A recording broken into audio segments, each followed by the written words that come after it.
Halo sahabat Mindset Cerdas, apa kabar?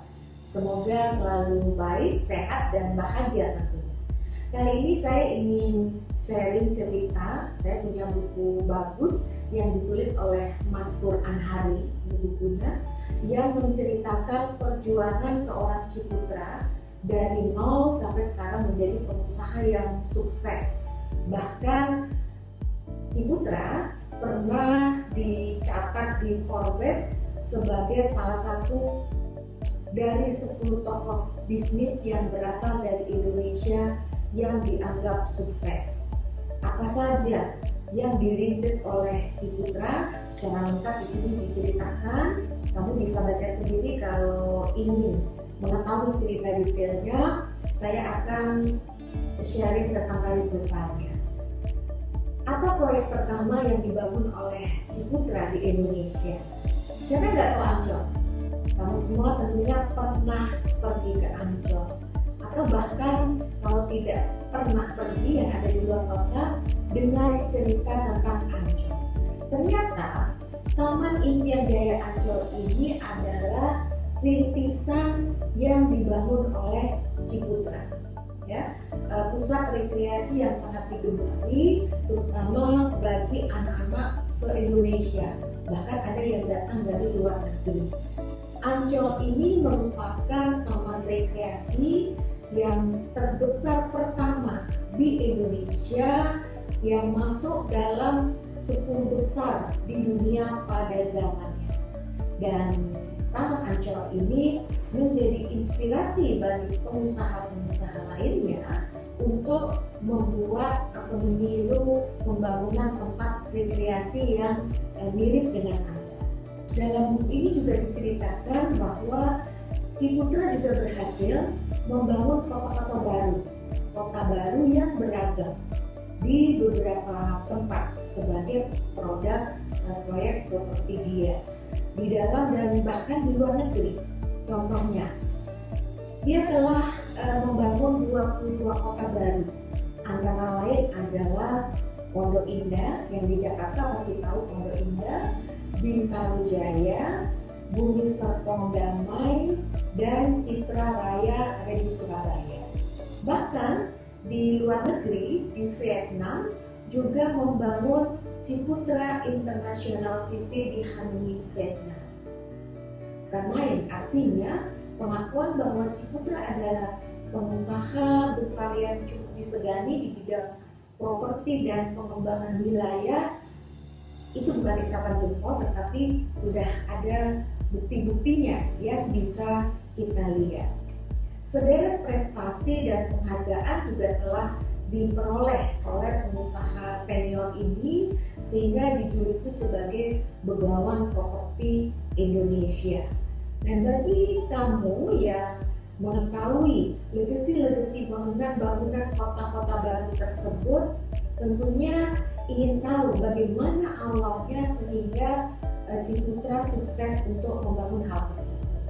Apakah Ciputra lahir dari keluarga konglomerat yang memang modalnya besar? Ternyata tidak. Artinya kamu juga bisa menjadi Ciputra-Ciputra lain yang mempunyai bisnis sesukses Ciputra. Bagaimana kisah hidup? Kita lihat di buku ini, kita baca buku ini. Dikatakan oleh Ciputra, justru karena asuhan yang gemblengan serta pola asuh yang keras itu menjadikan jiwa dan pribadi Ciputra seperti digembleng sehingga dia menjadi orang yang kuat. Bayangkan, pada usia 12 tahun Ciputra ini harus mengalami cobaan yang dahsyat, yaitu kehilangan ayah yang dicintainya sebagai tulang punggung keluarga, kemudian dipenjara oleh penjajah Jepang, kemudian meninggal di dalam penjara, dan akhirnya ini yang menjadikan Ciputra lebih kuat dalam menghadapi cobaan-cobaan selanjutnya. Kepergian sang ayah ini menjadikan Ciputra dan keluarga ya seperti keluarga atau anak yang kehilangan induk. Ya, hilang mahkota keluarga sudah hilang dengan wafatnya seorang ayah, maka di usia yang sangat muda Ciputra sudah bekerja, jadi diceritakan dalam buku ini di pagi hari sebelum berangkat sekolah, Ciputra mengurus sapi-sapi peliharaannya terlebih dahulu, kemudian setelah itu dia baru pergi ke sekolah dengan menempuh perjalanan sepanjang kurang lebih 7 kilo, bayangkan dari rumahnya ke sekolahan. Jadi pulang pergi dia menempuh 14 kilo perjalanan. Artinya memang kegigihan itu sudah ada sejak Ciputra kecil. Ciputra sendiri terhitung usianya, kalau dibandingkan dengan usianya, itu telat masuk sekolah. Ia terlambat karena waktu itu memang situasinya belum memungkinkan pada saat Ciputra di usia sekolah. Ciputra ini dilahirkan tahun berapa ya? Tahun 1931 di Sulawesi Tengah. Ya. Dan Ciputra ini lulus sekolah SD pada usia 16 tahun. Kamu lulus SD umur berapa? Coba kita renungkan apa yang bisa kita lakukan saat kita SD sampai dengan lulus SD. Kita lulus SD mungkin umur 12 tahun ya, sudah lulus. Ciputra ini lulus 16 tahun. Setiap hari dia harus bangun pagi, subuh, kemudian berlari menuju ke sekolahnya, kemudian tiba di rumah jam 2 siang dengan keadaan perut lapar, tentunya pulang sekolah.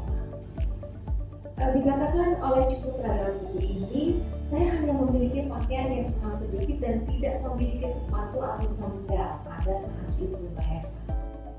Derasnya, susahnya kehidupan dia di masa kecil.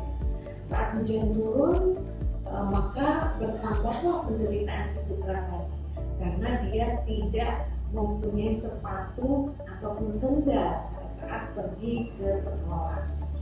Tidak heran, berkat kegigihannya tersebut, maka dia menjadi pribadi yang sangat ulet, tekun, dan usahanya luar biasa, sehingga itu yang menjadi kepribadiannya sampai dia menjadi pengusaha besar seperti sekarang. Inilah yang disebut dengan sekolah kehidupan. Jadi sekolah itu tidak hanya di gedung sekolah, tapi dalam perjalanan hidup kita juga akan mendapatkan pengetahuan-pengetahuan yang terekam dalam otak kita sebagai passive knowledge, yang itu akan berpengaruh terhadap mindset cara berpikir kita.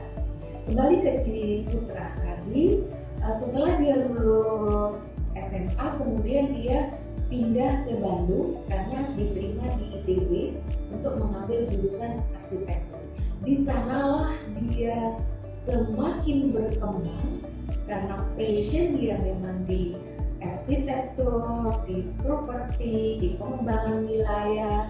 Setelah lulus ITB, kemudian dia membuka perusahaannya sehingga terus berkembang menjadi seperti sekarang.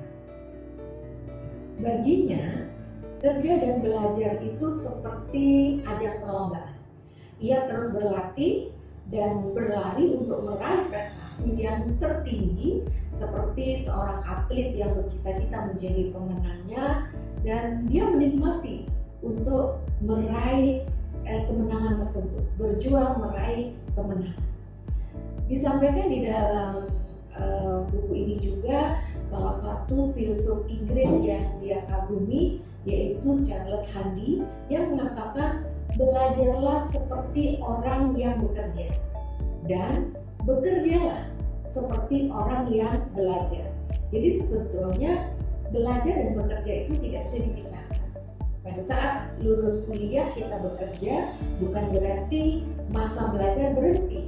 Karena di bekerja itu kalau kita stagnan, tidak belajar lagi, artinya belajar tidak selalu formal. Belajar dari kehidupan juga bisa, belajar dari literatur yang ada dan lain sebagainya. Kita tidak akan berkembang kalau kita hanya bekerja. Jadi bekerja itu belajar, belajar itu bekerja. Sahabat, kalau kita membaca kisah orang-orang sukses, kita juga akan mendapatkan insight, hal-hal baik yang bisa kita terapkan dalam kehidupan kita, membuat kita ingin untuk melakukan kebaikan itu, seperti apa yang telah dilakukan orang tersebut. Kebaikan yang membawa manfaat bagi orang lain yang berada di sekitar kita. Jadi jangan bosan untuk membaca, mendengar, menonton, mengikuti kisah-kisah sukses orang-orang yang telah sukses, karena semuanya pasti ada perjuangan di dalam kesuksesan tersebut, sehingga kita bisa terinspirasi, kemudian kita bisa mempraktekkannya. Bukan hanya Ciputra, baik itu artis, even YouTuber, itu semuanya perlu perjuangan. Misalnya kita melihat orang yang saat ini telah sukses, kalau kita hanya melihat dia pada saat sukses, kita tidak akan mendapat apa-apa. Tetapi apabila kita mendengarkan, membaca bagaimana perjuangan dia mencapai kesuksesan, maka kita akan tahu apa strategi, trik, tips yang dia lakukan untuk menjadi orang sukses tersebut. Jangan bosan untuk mengikuti video inspirasi dari Mindset Cerdas. Sampai jumpa.